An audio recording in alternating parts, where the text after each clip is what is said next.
అనకాపల్లి జిల్లా నర్సీపట్నం నియోజకవర్గం నార్తవరం మండలంలో శృంగవరం మరియు ఎంబీ పట్నం గ్రామంలో పల్లి బాపన నాయుడు దన్నిన జగదీష్ ఆధ్వర్యంలో పలు కుటుంబాలు వైసీపీ నుంచి టీడీపీలోకి భారీ సంఖ్యలో చేరారు.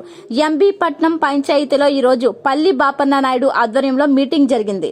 ఇక్కడ ఎన్డీఏ కూటమికి భారీ మెజారిటీ ఈ గ్రామంలో చూడవచ్చు. అంతేకాకుండా ఈ సందర్భంగా ఎన్డీఏ కూటమి అభ్యర్థి చింతకాల అయ్యన్న పాత్రుడు మాట్లాడుతూ ఈ ఊరికి సర్పంచ్ పార్టీతో సంబంధం లేకుండా అభివృద్ధి చేసి చూపించాను అన్నారు. అంతేకాకుండా టీడీపీ మేనిఫెస్టోలో సూపర్ 6 పథకాల గురించి వివరించడం జరిగింది.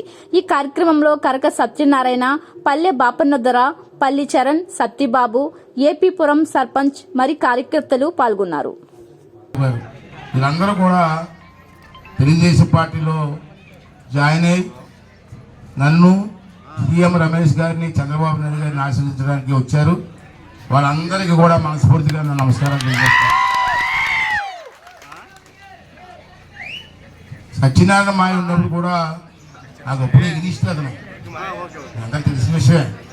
కానీ మేము ఎక్కడ కలుసుకున్నా మాయా బాగున్నాం, అన్ను కూడా అల్లు బాగున్నాం. నన్ను విభేదాలు లేవు, పార్టీలు వేరు, సిద్ధాంతాలు వేరు. అలాగే మీ ఊర్లో ఏ పనికైనా సరే అడ్డు పెట్టేవాడు కాదు అతను. చెయ్యి ఎవరు చేసినా మా ఊరికే కదా అనేవాడు. కానీ ఇప్పుడు ఉన్న నాయకులు ఎలాగంటలే ఆడవాడు చేయడానికి ఈడవాడు చేయడానికి అని మాట్లాడే పరిస్థితి ఏది చేసేది లేదు. కానీ మాటలు ఎక్కువైపోయాయి. అంటే మీ అందరినీ కోరిక ఏంటంటే రేపు జరగబోయే ఎన్నికల్లో 13వ తారీఖు ఇక్కడ లేదు, 4-5 రోజులు అంతే. 13వ తారీఖుని జరగబోయే ఎన్నికల్లో తెలుగుదేశం పార్టీ ఎమ్మెల్యేగా పోటీ చేస్తున్నాను. ఇది 10వసారి పోటీ చేయడం. జీవితంలో 10 సార్లు పోటీ చేసాడు ఎవరు ఉండరు. ఎన్టీ రామారావు గారి వల్ల అవకాశం నాకు వచ్చింది.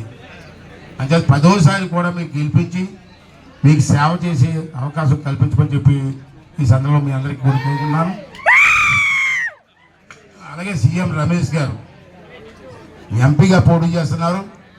వారికి కూడా మీరు కమలం గుర్తుపై ఓటేసి వారిని కూడా గెలిపించవలసిందిగా కోరు. మీ దగ్గర కమలం గుర్తులు ఇవి అదే ఉన్నాయి, 100గా ఉన్నాయి.